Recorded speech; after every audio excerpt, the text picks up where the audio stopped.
The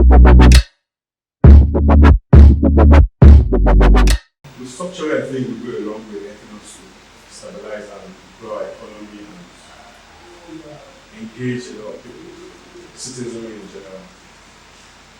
The federal system, it's kind of my bureaucratic to me because one central system, including the unitary units, is affecting how well and how efficient sharing the economy is.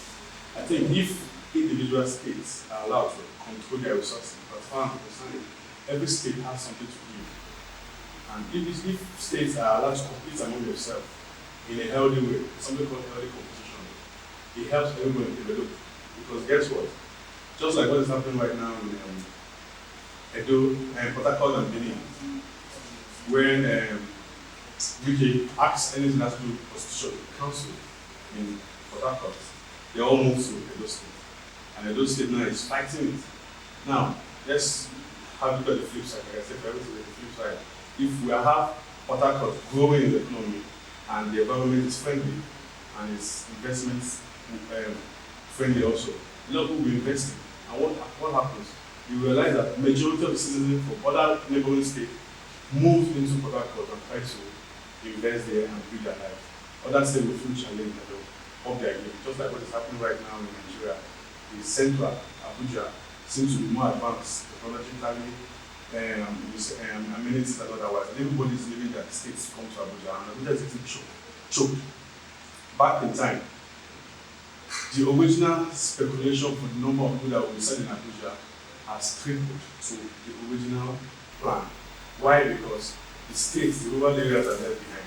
But in a situation where these rural areas are allowed to develop by themselves and not being spoon-fed by the central, they will also meet up with the standard. If you look at other advanced countries that are passing democracy and they're doing well, it's because they're practicing this unitary system as against what we are doing here. So there are a lot of benefits when we go into restructuring, because it's also help us curb the issue of minority tribes and all that. Because as far as Nigeria is concerned, when you speak about majority tribes, people are just two major tribes, you're very good, Hausa, Gibbs, Kanuri, Fulani, and all that part. But actually, if we restructure and we allow states to run their affairs, a lot of people will be carried along. We won't have issues of state government shouldn't be going into the forms of the local government and local government fighting back and all that. I think people can restructure is very long. Okay, Mate, Your Excellency, Mr. Deji, there's something you spoke yesterday that interests me. Okay? You spoke about the oil sector. Yeah. Okay? And if you check out what the NNPC has been doing, is that formerly they belong to the federal government, but now it's now a liability company. Yes. Cooperative. Okay? Yeah. So, but I don't know, under your leadership, okay, I want you to see how you intend restructuring the oil sector now that it's being under the limited liability company. And also, how do you intend restructuring the educational sector? Because these are part of the topmost priority critical things we are facing.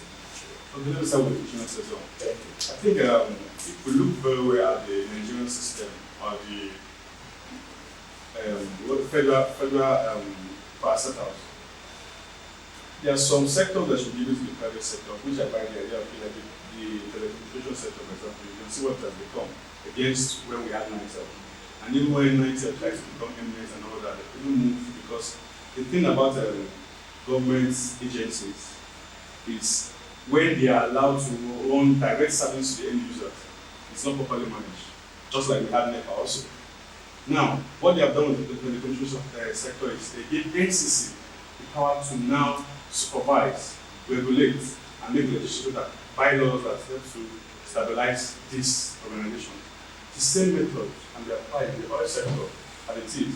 There should be a body that will manage whatever NNPC is doing so that they will not overshoot or undershoot what they're supposed to be doing. In the same vein,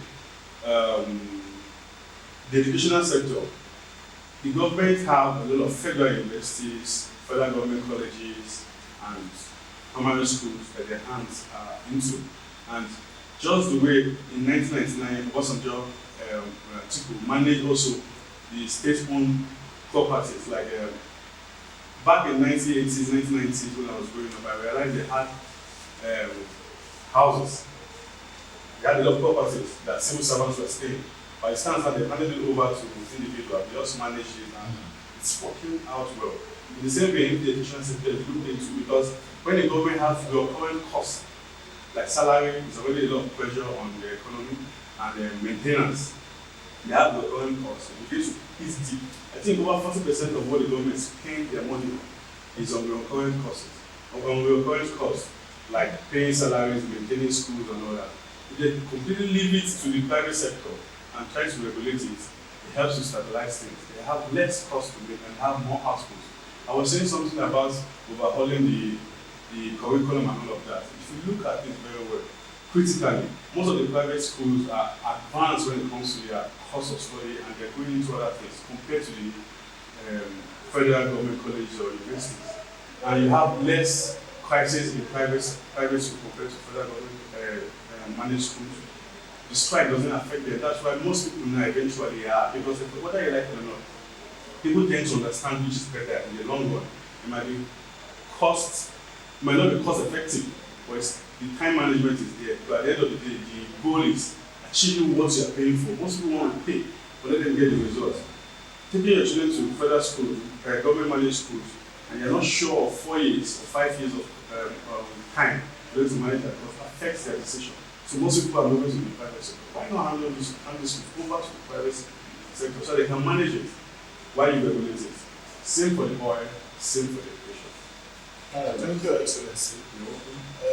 I must confess that yesterday we appreciate your confidence, your composure, your presentations. Okay? That still maintains today. Okay? My advice to you is that you see how you talk to your electorate to vote for you more, because this is part of the criteria the judges will use, okay, to see if you stay on that in the next stage of this program. Okay, so I appreciate your confidence. Like I said, we appreciate your composure, and we wish you all the best in the next stage. Thank you very much. You're welcome. Now we are. Yes. Thank you.